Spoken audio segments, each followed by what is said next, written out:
and her father, out of respect, had left it until first the man and then the woman died, and then the picture had quietly come down and been thrown in the trash.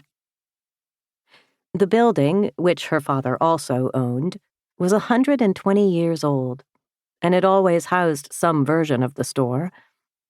Coffee, sugar, and flour had been for sale here since the first white settlers had sailed across the Salish Sea from Seattle, pulled west into the far reaches of the San Juan Islands by the promise of virgin timber.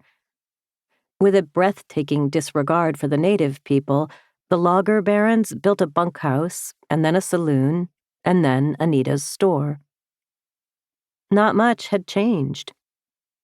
Nowadays, the gray light outside filtered through the front windows, partially blocked by hand-colored signs advertising a special on chicken thighs, $1.29 a pound, and potato chips, 2 for $5, select varieties only. The wood floor was untouched, darkened from a century of wet boots, with a slope that went from front to back.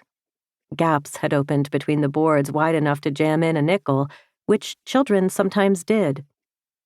The shelves, too, were wood, lighter in color and too close together, so one person reaching for oatmeal might step back and bump into another choosing jam. The space was 4 times deeper than it was wide and didn't lend itself to the long, regular aisles found in modern stores. By necessity, the island grocery was arranged more like a bookstore with sections and nooks, which made even the half-sized rolling carts seem bulky. Overhead, metal fixtures like overturned washtubs shone down pools of yellow light. These were irregularly spaced so that the cereal section was bright as noon, while both the wine and the international foods lived in a permanent dusk. Anita's regular customers often pulled out cell phones, which worked only sporadically on the island, to use as flashlights over the labels.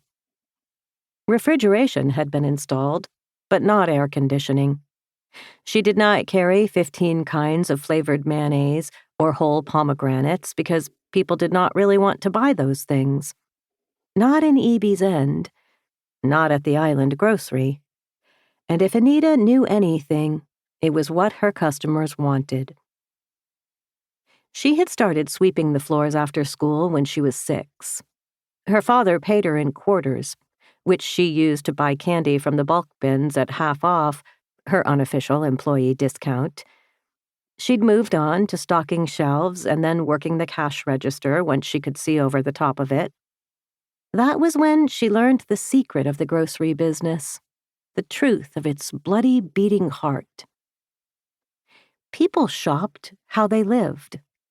They ate how they thought. They used food to show or withhold love from themselves and from others. She could see who was hosting holiday dinners and who was alone, who had been told to watch their cholesterol and who had fallen off the wagon. She knew when there were house guests and who was on vacation. She could tell when someone in the house was sick or pregnant, when their New Year's resolutions began and when they ended. She could tell by the food in their carts when her customers were depressed, and she could guess why. She knew when money was tight and when it wasn't. She could predict birthdays, engagements, and, on at least 2 occasions, divorces. Anita could read people's shopping carts as clearly as if they had handed her their diary. Having that kind of information was a responsibility she took seriously. She kept her customers' secrets, and she never interfered. People came to her for margarine and canned corn, not a lecture. Still, Anita was worried about Preston Daly. Or, more precisely, she worried about his heart. He seemed to have left it out on the counter, forgetting about it until it grew fur, white like a mouse. Sweet, really, but gone off just the same. She sighed and gave him the total. He paid in cash and left the change, more than $10 in the cup for stray pennies. He always did. For whoever might need it, he'd told her once.